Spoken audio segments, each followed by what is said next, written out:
কিছুদিন থেকেই বাংলাদেশের মিডিয়া মারফত আমরা জানতে পারছি বাংলাদেশের মিডিয়ারা খুব প্রচুর পরিমাণে প্রচার করছে ভারতের বিরুদ্ধে যে ভারত নাকি পুশিন করছে।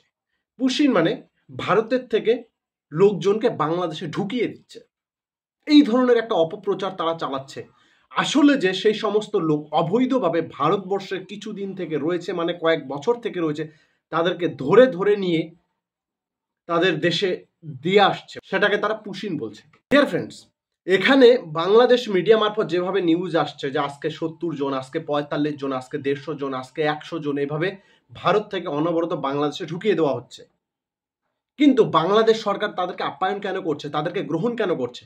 বাংলাদেশের থানা যে রয়েছে তারা তাদেরকে নিয়ে তাদের নিজস্ব বাড়িতে পৌঁছে দিয়ে আসছে। তাহলে সেগুলো কি ভারতের লোক, না সেগুলা বাংলাদেশের লোক যারা অবৈধভাবে ভারতবর্ষে রয়েছে? যখন শেখ হাসিনা বাংলাদেশ থেকে পালিয়ে গেল, তখন নাকি তার পরবর্তী সময় শোনা যাচ্ছিল ভারতীয় 60 লাখ লোক নাকি বাংলাদেশে কাজ করে। আজ পর্যন্ত একটা ভারতীয় লোককে বাংলাদেশ থেকে তো পাঠাতে পারলো না। যদি পুরো ভারতবর্ষ জুড়ে স্ক্যান করা হয়, পুরো ভারতবর্ষ যদি তদারকি করা হয়, খুব কঠোরভাবে চেক করা হয়, তাহলে হয়তোবা 1-2 কোটি পার হয়ে যাবে যে বাংলাদেশি অবৈধভাবে বসবাস করছে। যার জন্যই ভারতে এনআরসি নিয়ে আসছিল ভারত সরকার, কেন্দ্রীয় সরকার, কিন্তু কোনো কোনো রাজ্য সে এনআরসি হতে দেয়নি, বিশেষ করে আমাদের পশ্চিম বাংলা। কারণ সব থেকে বেশি রয়েছে পশ্চিম বাংলায় এই বাংলাদেশি অবৈধ প্রবাসীরা, এবং এখানে বর্তমান সরকারের ভোট ব্যাংক হিসেবে সেগুলো কাজ করে। আমরা কিছুদিন আগে মুর্শিদাবাদেও দেখতে পেয়েছি যে সেখান থেকে 11 জন বাংলাদেশিকে গ্রেপ্তার করেছে। তো বন্ধুরা, এই যে পুশিন যে আলোচনাটা চলছে বাংলাদেশে, সেটা কিন্তু তারা ভারতের নিয়ে অপপ্রচার। ভারতবর্ষে গুজরাটে কয়েকদিন আগে প্রায় 800-র উপরে বাংলাদেশি অবৈধভাবে বসবাস করে তাদেরকে গ্রেপ্তার করেছে। দিল্লিতে গ্রেপ্তার করেছে। প্রত্যেকটা এরিয়াতে যখন এই যে গ্রেপ্তার চলছে অবৈধ বাংলাদেশিদের, তখন কিন্তু যারা অবৈধভাবে রয়েছে বাংলাদেশ, যারা গ্রেপ্তার হয়নি, তারা কিন্তু স্বইচ্ছায় বাংলাদেশে ঢোকার চেষ্টা করছে। এখন পুশিনের মধ্যে পড়ে যাচ্ছে। যদি 10 জন ভারতীয় বিএসএফরা ঢুকাচ্ছে, তাহলে কিন্তু 30 জন বাংলাদেশের নিজের ইচ্ছায় তারা ভারত থেকে বাংলাদেশে পালানোর চেষ্টা করছে। সবগুলা পুশিন না, কিন্তু তারপরে তারা বিজিবির কাছে গিয়ে ধরা পড়ে যাচ্ছে, কখনো বিএসএফ এর কাছে ধরা পড়ে যাচ্ছে। তারা কেন পালাচ্ছে? কারণ তারা অবৈধভাবে ভারতবর্ষে বসবাস করছে। তোমরা জানো ভারত সরকার কয়েকদিন আগে 1 মাসের টাইম দিয়েছে পুরো ভারতবর্ষের প্রত্যেকটা স্টেটকে। প্রত্যেকটা স্টেটে ভালো মতো চেক ইন করতে হবে যে কত পরিমাণে বাংলাদেশি, মায়ানমার, রোহিঙ্গা রয়েছে, তাদেরকে চিহ্নিত করে এবং তাদেরকে নিজস্ব দেশে পাঠানোর ব্যবস্থা করার জন্য ভারত সরকার কিন্তু স্বরাষ্ট্রমন্ত্রী কঠোরভাবে নির্দেশ দিয়েছে প্রত্যেকটা রাজ্য। আর ভারতবর্ষের সব থেকে বাংলাদেশিরাই বেশিরভাগ অবৈধভাবে রয়েছে। বন্ধুরা, এটা পুশিন কিছু না। বাংলাদেশ সরকার তারা নিজস্ব দেশের যে লোকগুলা ভারতে বসবাস করছে তাদের নিতে চাচ্ছে না, কারণ তাদের বর্তমান পরিস্থিতি খুব খারাপ। আরো যদি এইভাবে কিছু সংখ্যক লোক বাংলাদেশে ঢুকে যায়, তাহলে তাদের পরিস্থিতি আরো ভয়ঙ্করে পরিণত হবে।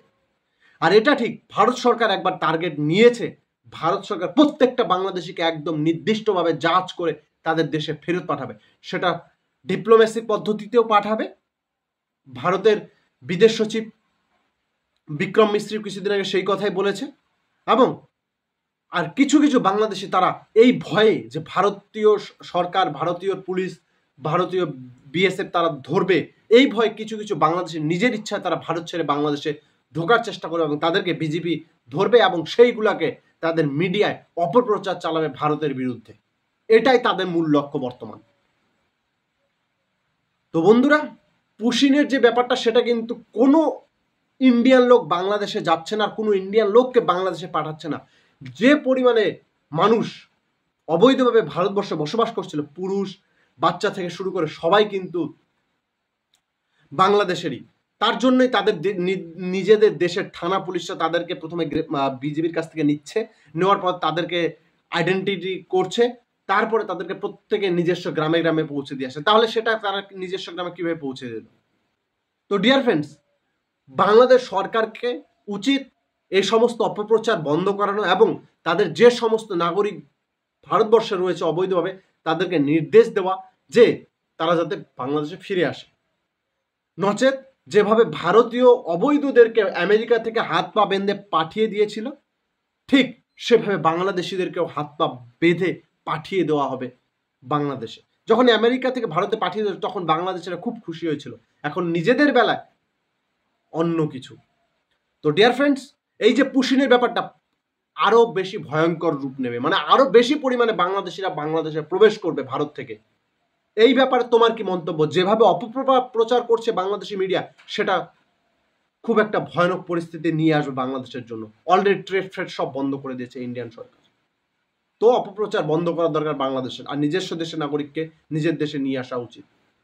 তা আমাদের এই ভিডিও পরিপ্রেক্ষিতে তোমার যা মন্তব্য অবশ্যই সেটা কমেন্ট বক্সে জানাও।